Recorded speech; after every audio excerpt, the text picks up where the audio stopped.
The old grandfather clock struck midnight, its echoing chimes reverberating through the silent house. I sat on the couch, clutching my favorite stuffed animal, Mr. Snuggles, as if he could shield me from the growing unease.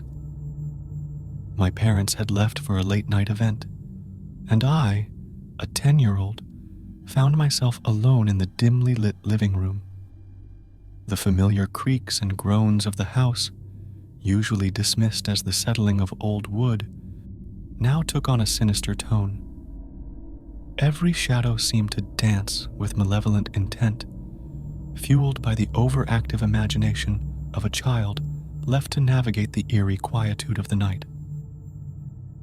I tried to distract myself with the glow of the television, its flickering light casting a pool of illumination in the otherwise dark room. Cartoons that were once a source of joy now felt like an inadequate shield against the encroaching darkness. The laughter of animated characters sounded hollow, drowned out by the unsettling symphony of the night. As the hours ticked away, I became acutely aware of every sound: the wind rustling the trees outside, the distant hoot of an owl, and the occasional settling of the house. I convinced myself that each noise carried with it a whisper, a secret language only audible to those who dared to be alone in the dead of night. The hallway leading to my room felt like an ominous corridor, and the bedroom door, once a gateway to safety, now seemed like a portal to the unknown. The rational part of my mind knew that I was safe within the walls of my home, yet the irrational fear that clung to the shadows intensified with each passing moment.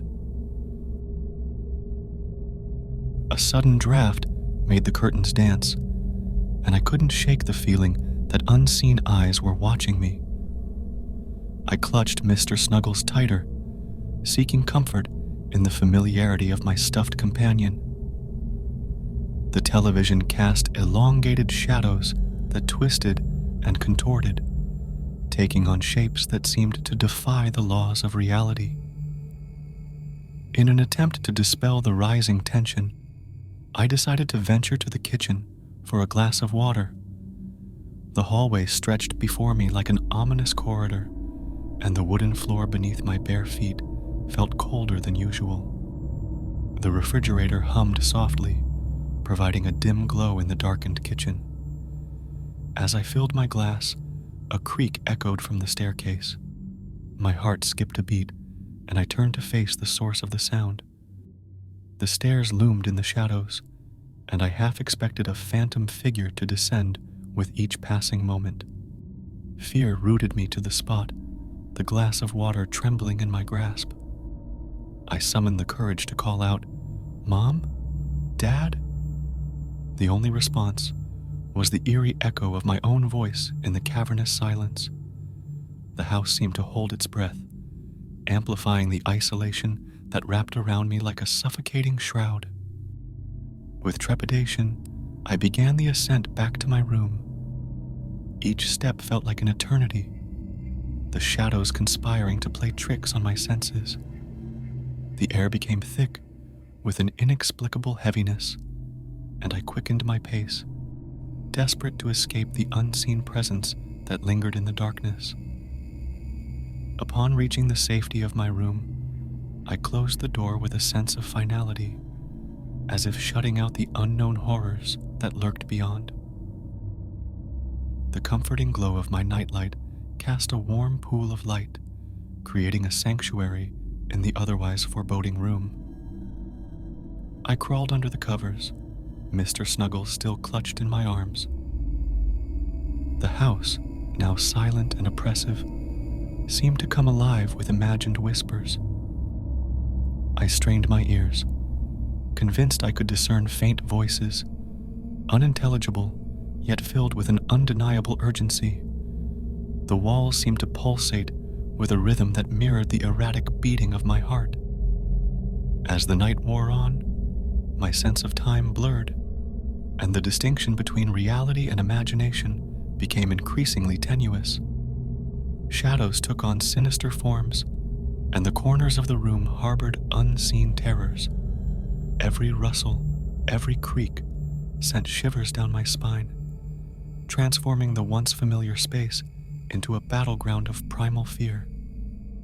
I closed my eyes, hoping that sleep would offer refuge from the haunting night. However, the darkness behind my eyelids only intensified the vividness of my imagination. A parade of grotesque figures paraded through my mind, and the whispers escalated into an eerie chorus that seemed to emanate from the very walls of my room. Just as despair threatened to engulf me, a soft glow appeared in the corner of the room. The nightlight flickered, casting a gentle radiance that held the shadows at bay. In that feeble glow, the imagined horrors retreated, and the symphony of whispers waned. Dawn approached, its light heralding the end of the long night.